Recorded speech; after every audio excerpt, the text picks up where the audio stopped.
إن الحمد لله نحمده ونستعينه ونستغفره ونعوذ بالله من شرور أنفسنا ومن سيئات أعمالنا من يهده الله فلا مضل له ومن يضلله فلا هادي له قال الله تبارك وتعالى فذكر بالقرآن من يخاف وعيد عن علي بن أبي طالب رضي الله تعالى عنه قال رسول الله صلى الله عليه وسلم في حديث طويل وفي آخره قال من عمل به صدق ومن عمل به أجر ومن حكم به عدل ومن دعا إليه هدي إلى صراط مستقيم رواه الإمام الهمام الترمذي في جامعه صدق الله العظيم وبلغنا رسوله النبي الأمي الكريم ونحن على ذلك لمن الشاهدين والشاكرين والحمد لله رب العالمين.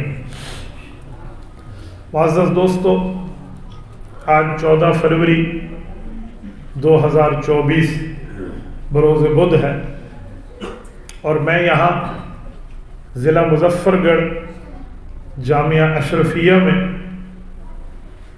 ان کی سالانہ تقریب جلسہ میں موجود ہوں. میرے ساتھیوں، ابھی خوش نصیبوں کے سر پر دستار سجی ہے. آپ اور ہم نے ان کی زیارت بھی کی ہے اور ان کو دیکھا بھی ہے. میں ایک بات آپ حضرات سے پوچھنے لگا ہوں کہ یہ بچے قرآن کریم پڑھنے والے ہیں،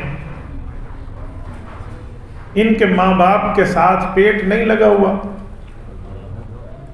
انہیں دنیا کا پیسہ نہیں چاہیے، وہ انہیں اسکول، کالجز، یونیورسٹیز لیول تک لے کر جا سکتے تھے.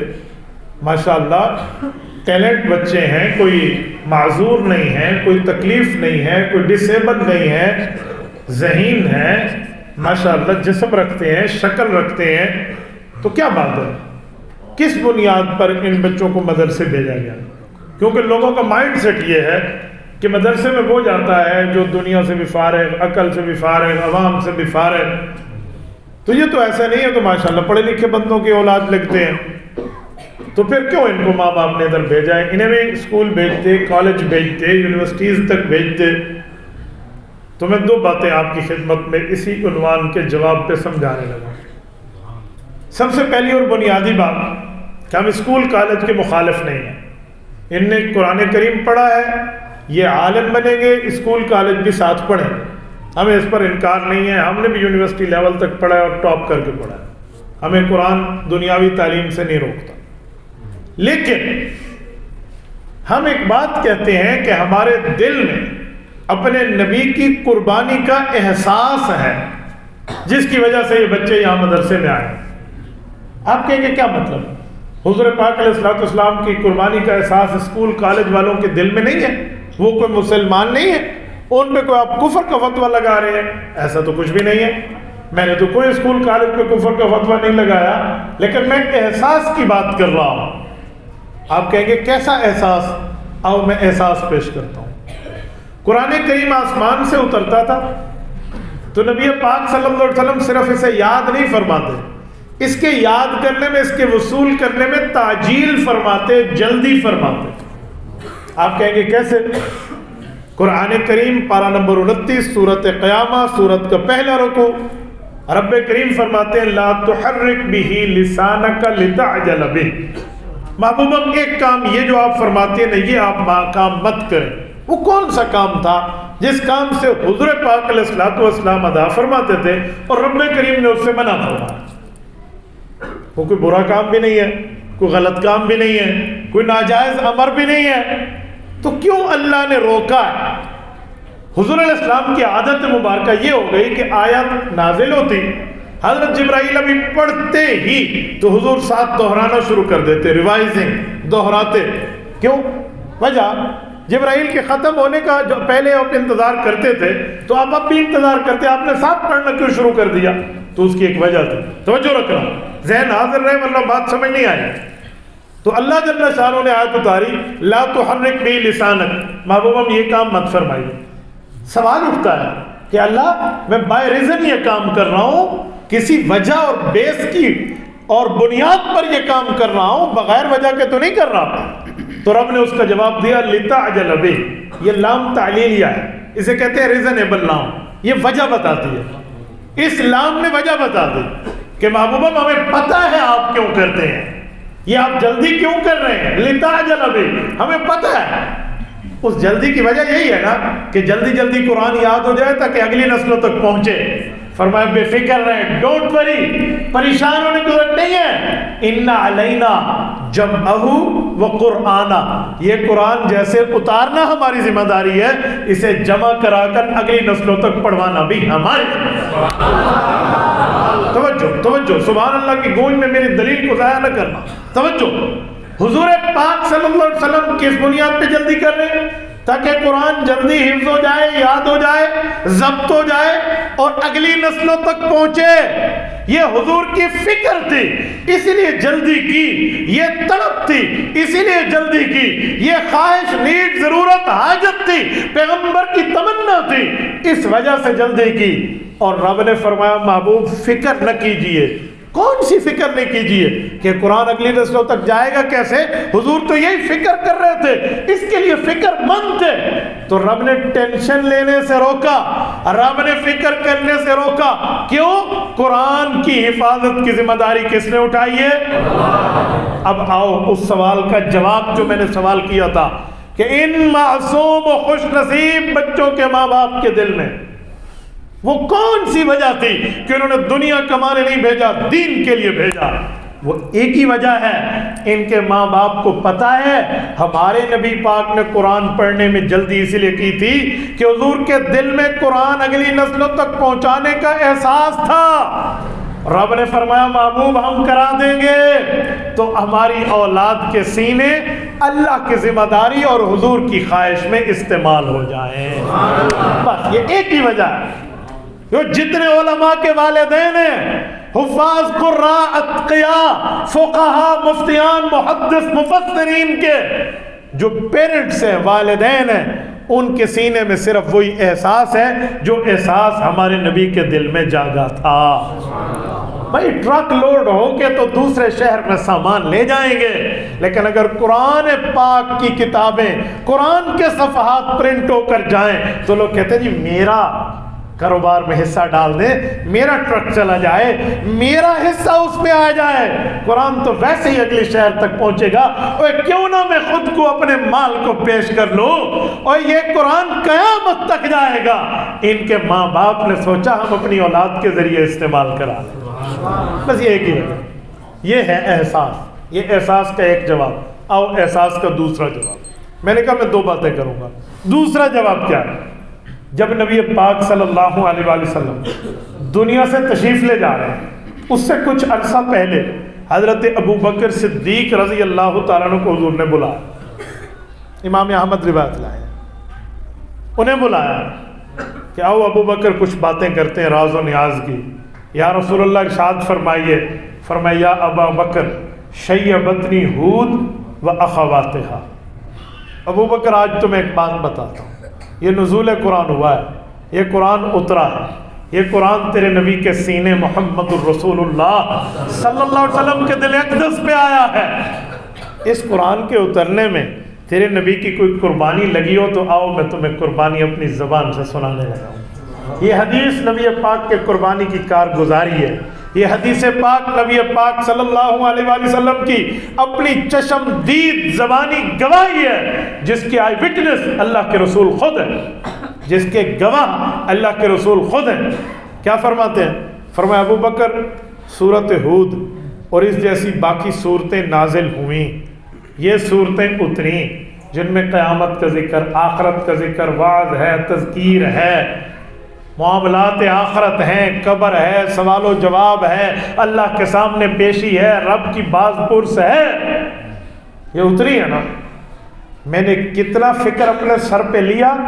ابو بکر سنو، شیبتنی ہود و اخواتہا، یہ قرآن اترا، اس کے اترنے نے ابو بکر تیرے نبی کی جوانی کو بڑھاپے میں بدل دیا۔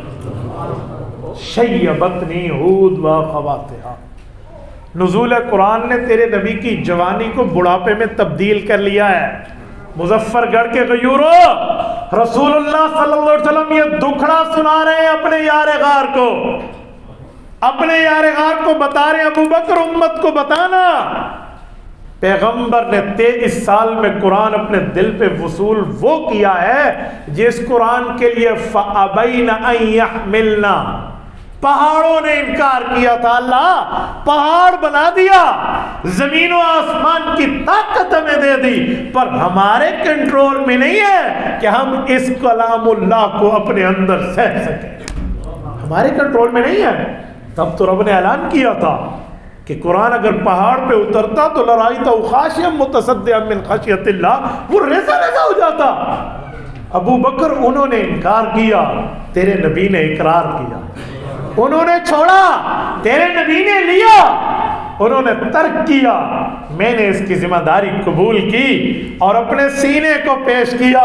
میرے سینے نے وہ تمام تکالیف، دقت، شدت و حدت نزول قرآن کی، خشیت کلام الہی، ہیبت جلال الہی کو اپنے دل میں وہ برداشت کیا کہ میں نے اپنی جوانی کو بڑھاپے میں بدل دیا، پر قرآن تم امت تک دے کر۔ یہ ہے شیبتنی ہود و اخواتہا۔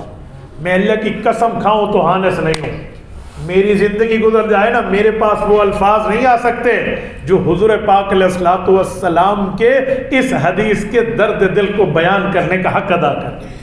میرے پاس وہ ورڈنگ نہیں ہے، وہ الفاظ نہیں ہے، وہ جملے نہیں ہیں، وہ سینٹنس میں اپنی زبان پہ لا کے آپ کے دماغوں میں نہیں اتار سکتا جتنا اس حدیث پاک کے الفاظ میں پیغمبر علیہ السلام کا امت کے لیے دکھڑا موجود ہے۔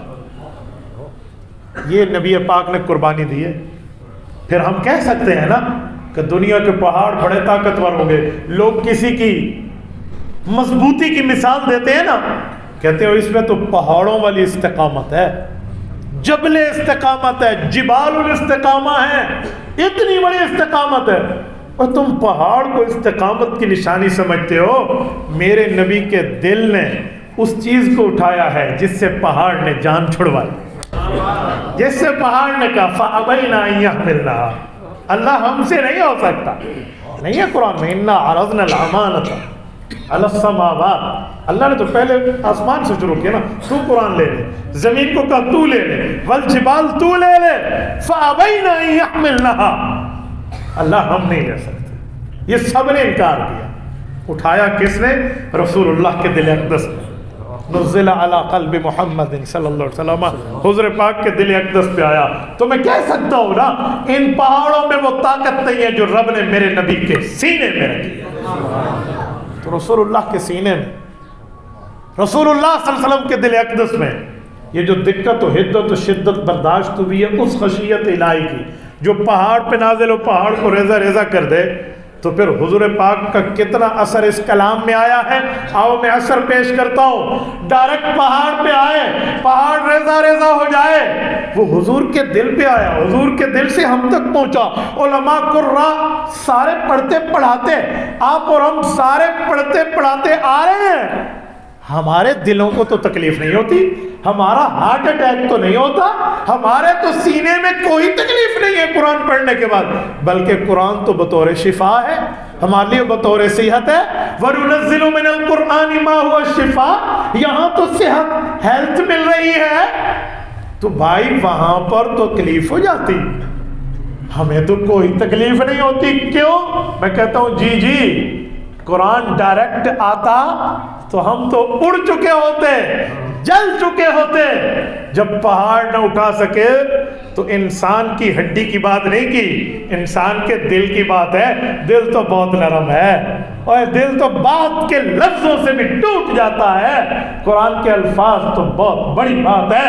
ہمارے دل کو تکلیف نہیں ہے، ہمارے بچوں کے دل کو تکلیف نہیں ہے، ہماری بچیوں نے قرآن پڑھا دل میں تکلیف نہیں ہے۔ وجہ کہتے ہیں قرآن ڈائریکٹ نہیں آیا، حضور کے دل سے گزر کے آیا ہے، حضور کے سینے سے گھوم کے آیا ہے۔ پہلے حضور کے دل میں گیا، لیا, وہاں سے نکل کے آیا, ہاں میں سمجھ گیا کہ بجلی ڈائریکٹ آئے تو ہیٹر بن جاتا ہے, گرمی ہو جاتی ہے, لیکن یہی بجلی فریج میں کمپریسر سے گزر کے, اے سی میں کمپریسر سے گزر کے آتی ہے, تو وہ گرمی نرمی میں, وہ سختی پیار میں, وہ حرارت برودت میں, وہ گرمی ٹھنڈک میں بدل جاتی ہے.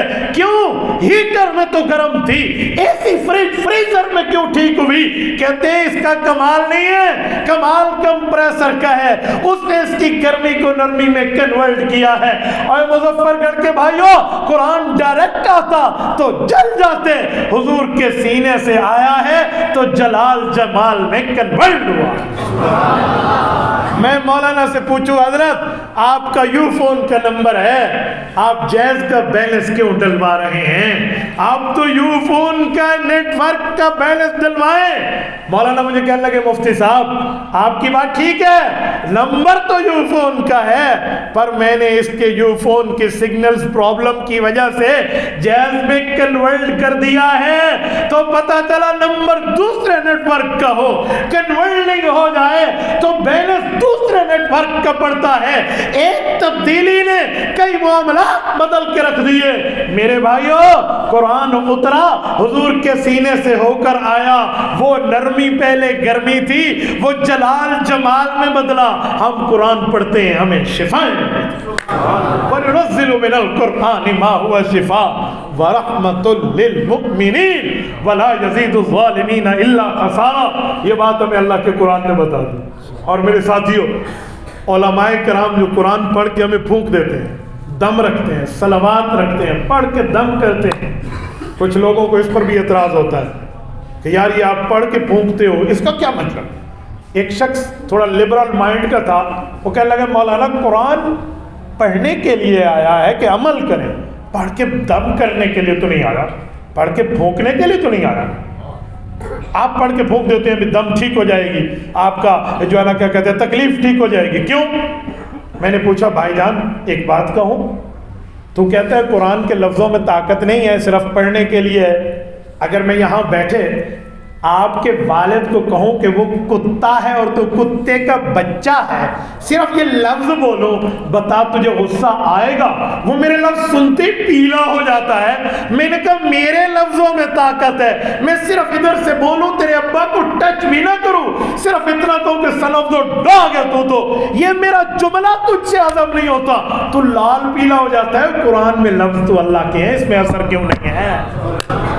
میرے لفظوں میں اثر ہے, میں تعریف کروں تو کھل جائے, میں تنقید کروں تیرے منہ پہ 12 بج جائیں. اور دنیا میں انسان کی زبان میں لفظ ہے, خدا تو انسان کا خالق ہے, اس کے کلام میں کوئی اثر نہیں ہے, اس کے کلام میں کوئی معاملہ نہیں ہے, ایسا کچھ بھی نہیں ہے. تو قرآن کریم اللہ کا کلام ہے, رب جلالی ہے, اللہ کی جلالی صفت اس میں, تبھی من خشیت اللہ فرمایا, لیکن یہ ڈائریکٹ نہیں آیا, حضور کے سینے سے گزر کے آیا تو جلال جمال میں بدلا ہے. اسی لیے آپ اور ہم پڑھتے ہیں تو ہمیں شفائیں ملتی ہیں. اور میرے ساتھیوں میں یہاں سمجھانے کے لیے کہتا ہوں, جو تکلیف پہاڑ نہ اٹھا سکے, جو بوجھ زمین و آسمان نہ اٹھا سکے, وہ کس نے اٹھایا ہے؟ بولیے نا, حضور پاک کے سینے مبارک نے اٹھایا ہے. پیغمبر کے سینہ اقدس میں کوئی تکلیف نہیں ہوئی, کچھ نہیں ہوا, کوئی اثر نہیں ہوا.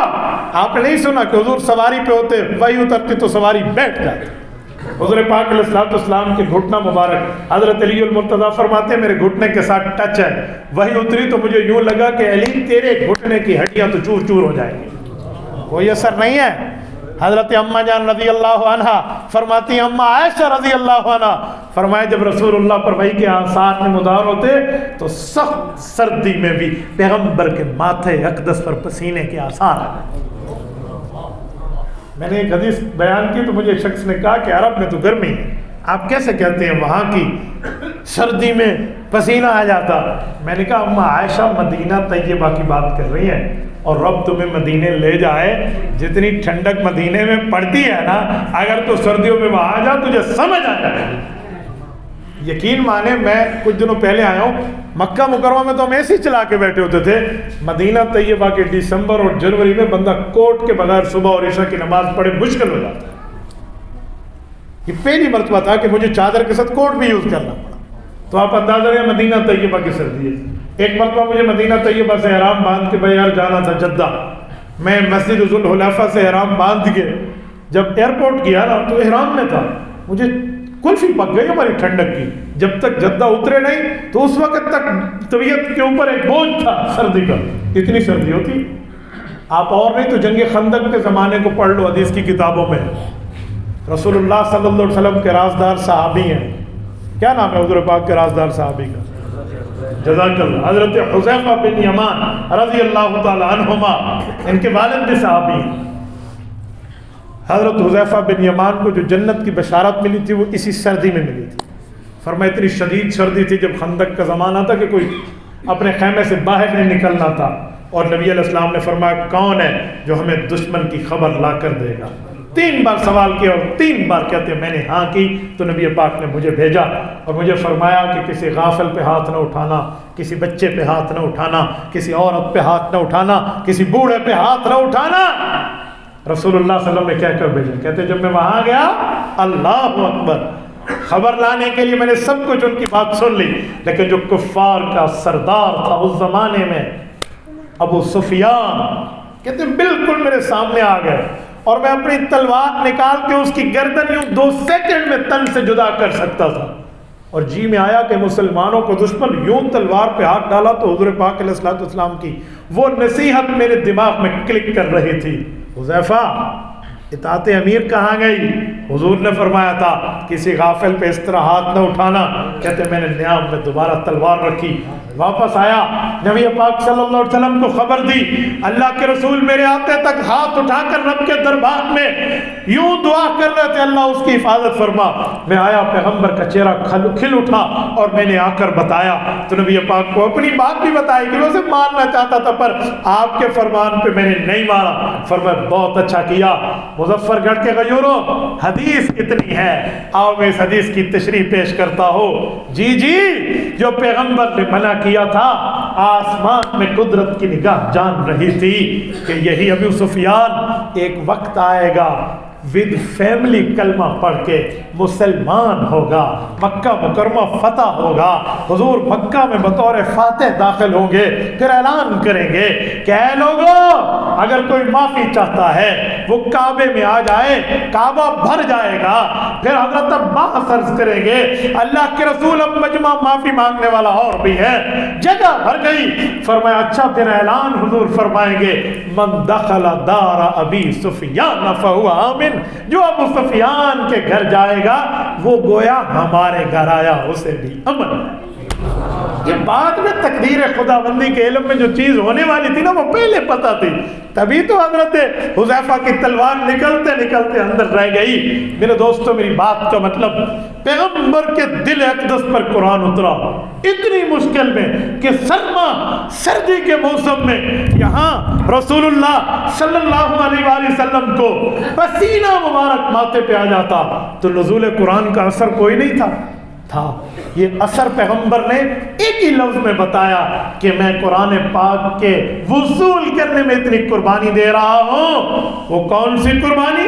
فرمایا وہ قربانی یہ ہے کہ شیبتنی ہود و اخواتہا، ابو بکر قرآن اترا، اس کے اترنے نے تیرے نبی کی جوانی کو بڑھاپے میں بدل دیا۔ میں مثال دے رہا ہوں، والد اگر دنیا سے جا رہا ہو، 4 بیٹوں کو بلائے، بیٹو آ جاؤ، آ گئے، تو اس وقت جو گویا آخری نصیحتیں ہوتی ہیں تو والد اس میں کیا کہہ رہا ہوتا ہے؟ وہ اپنی پوری زندگی کا خلاصہ دے رہا ہوتا ہے، سمری آف دا لائف، پوری زندگی کا خلاصہ دے رہا ہوتا ہے۔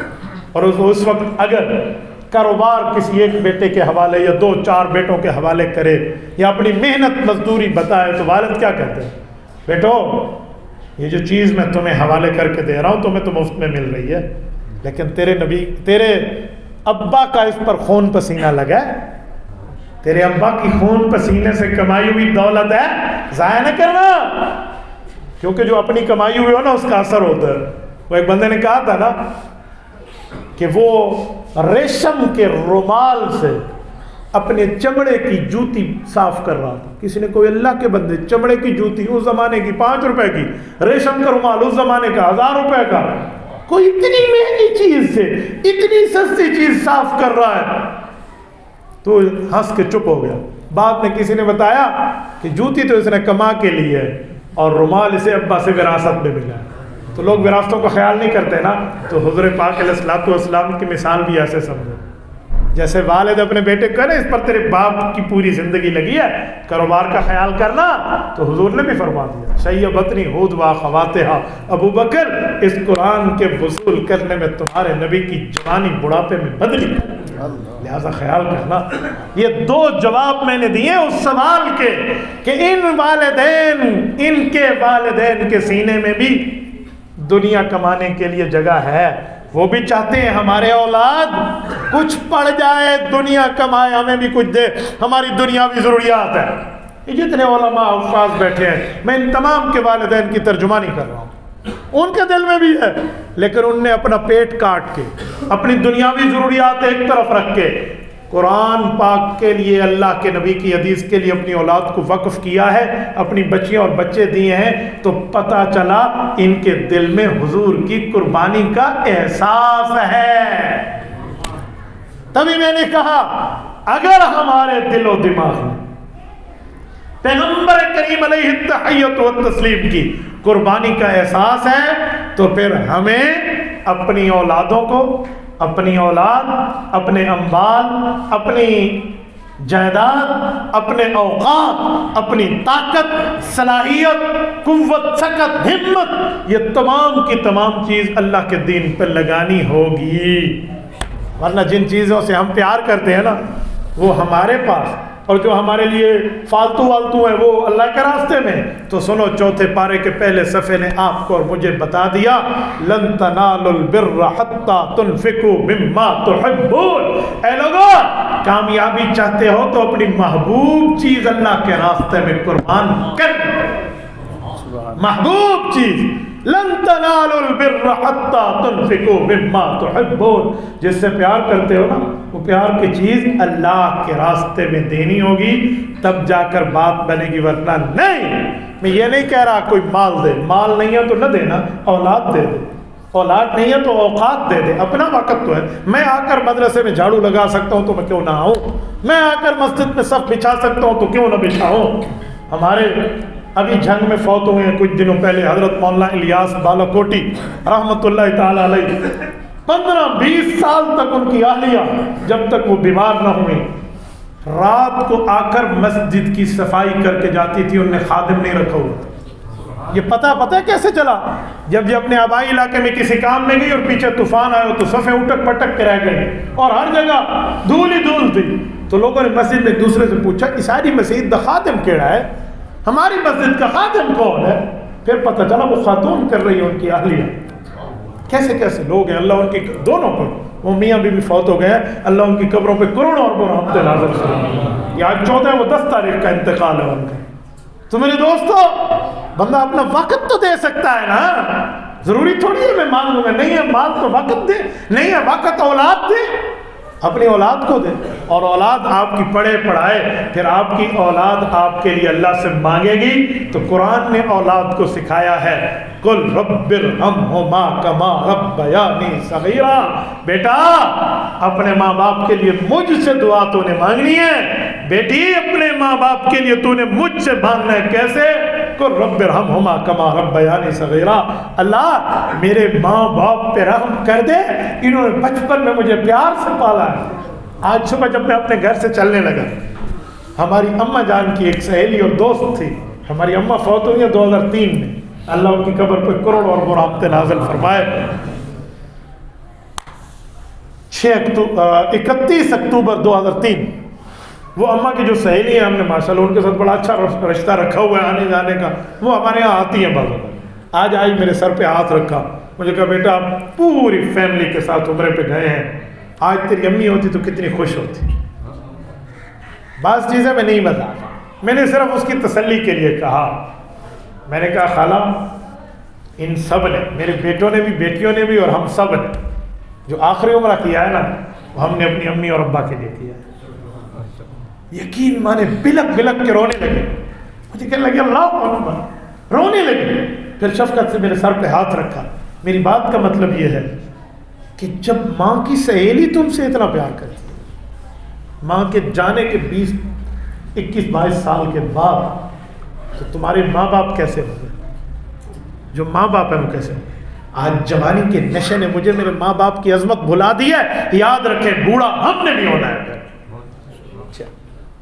آج جوانی کی وجہ سے ہم یہ سمجھتے ہیں کہ باپے کو کیڑا پتہ ہے. یاد رکھو 20-30-40 سال کی بات ہے.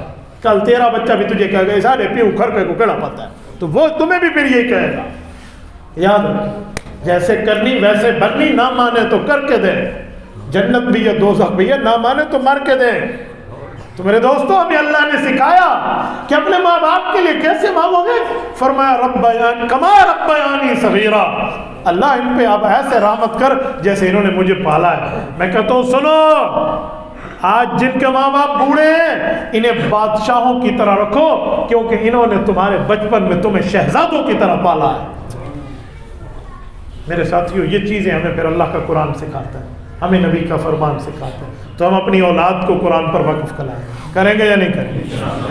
جتنے بیٹھے ہیں کریں گے یا نہیں کریں گے؟ سارے ہاتھ کھڑا کر کے وعدہ کرتے ہیں ہم اپنی اولادوں کو اللہ کا قرآن پڑھائیں گے, نبی پاک کا فرمان پڑھائیں گے, شریعت پڑھائیں گے, دین پڑھائیں گے, اسلام ایمان ایقان احسان پڑھائیں گے, اور نبوی تعلیمات سے راستہ کریں گے. اپنی بچیوں کو بھی اور بچوں کو بھی کریں گے انشاءاللہ. کرو گے؟ جزاکم اللہ تعالی.